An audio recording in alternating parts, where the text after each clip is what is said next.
E olha, hoje, Dia do Trabalhador, tradicionalmente as categorias fazem manifestações em defesa de direitos trabalhistas. Neste ano, o cenário é diferente. E quem vai falar sobre isso com a gente é o Armando Luiz Rovai, professor de Direito Trabalhista na Mackenzie. Armando, boa tarde. Ninguém esperava essa crise, mas ela existe. Os trabalhadores estão sentindo os efeitos dela. E as políticas públicas, incentivos bem adotados poderiam suprir as necessidades básicas desse período? Seja bem-vindo aqui à Central. Muito obrigado pela chance de nós podermos falar um pouquinho sobre o Dia do Trabalhador, nesse 1º de maio, e trazer aqui algumas questões muito importantes, né? Porque é uma data comemorativa, mas que não pode ocorrer aglomerações. É uma data comemorativa, mas que nós temos pouco a comemorar. É uma data comemorativa onde nós temos que ter muita seriedade, serenidade, reflexões e, principalmente, encararmos com seriedade a necessidade de levarmos em conta esse momento histórico que o Brasil passa, o mundo todo passa e que incide de maneira inflexível em relação aos trabalhadores. Armando, e a gente também tem visto aí grandes empresas, né, montadoras, lugares que tradicionalmente, né, ocupam, dão emprego para muita gente, né? Só que a gente está vivendo uma fase que não é tão positiva assim. Como que a gente pode levar uma mensagem de esperança em meio, né, a uma realidade que a gente tem visto que é difícil? Olha, eu acho que a esperança, eu gosto muito de utilizar uma frase de Santo Agostinho que diz que a fé é uma página em branco que nós entregamos a Deus para que Ele escreva o que Ele bem entender. Isso sintetiza bem o sentido da esperança. Então, a palavra em si, esperança, ela já significa que é esperar algo divino, e no sentido de que tudo vai dar certo, isso vai passar, mas que para tanto nós temos que respeitar algumas situações, entre as quais por óbvio, o isolamento social. Eu entendo que o isolamento social é algo necessário, é algo que vai obrigar com que nós tenhamos essa paciência.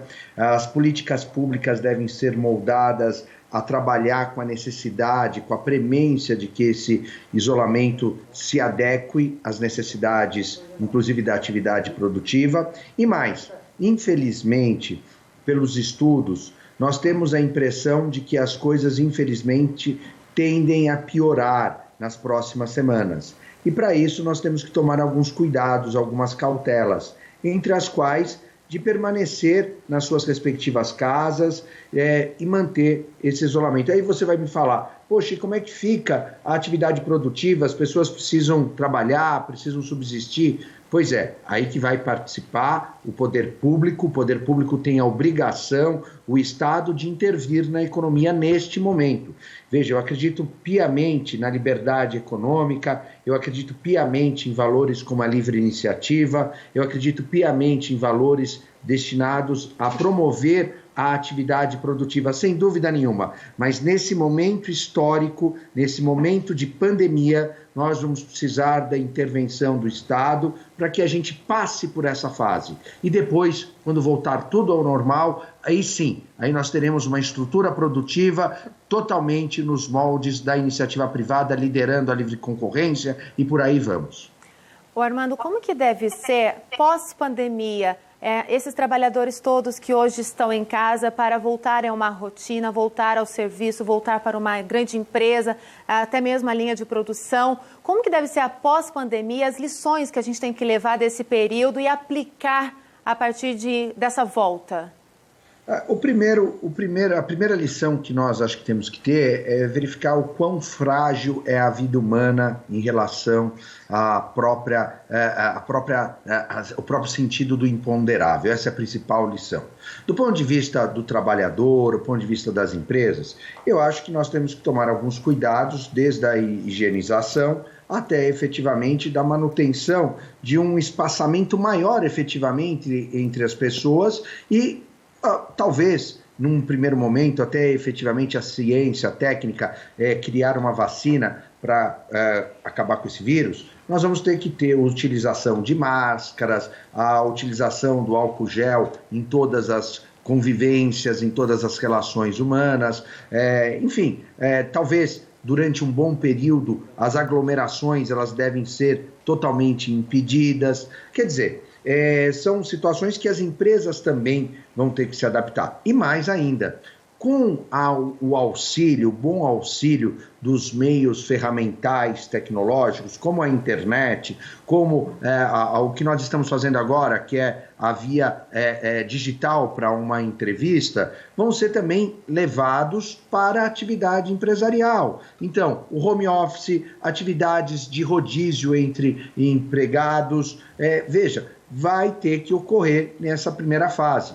Eu acredito, e deixe claro, eu também não gosto do isolamento social, eu gosto desde criança de sair na rua, eu gosto da convivência humana, eu gosto de abraçar meus amigos, eu gosto de abraçar minha mãe, beijar minha mãe, mas não posso, quero pegar meu filho no colo, mas infelizmente esse é um momento excepcional, de exceção, e isso promove a necessidade de todos nós nos atermos a esse isolamento.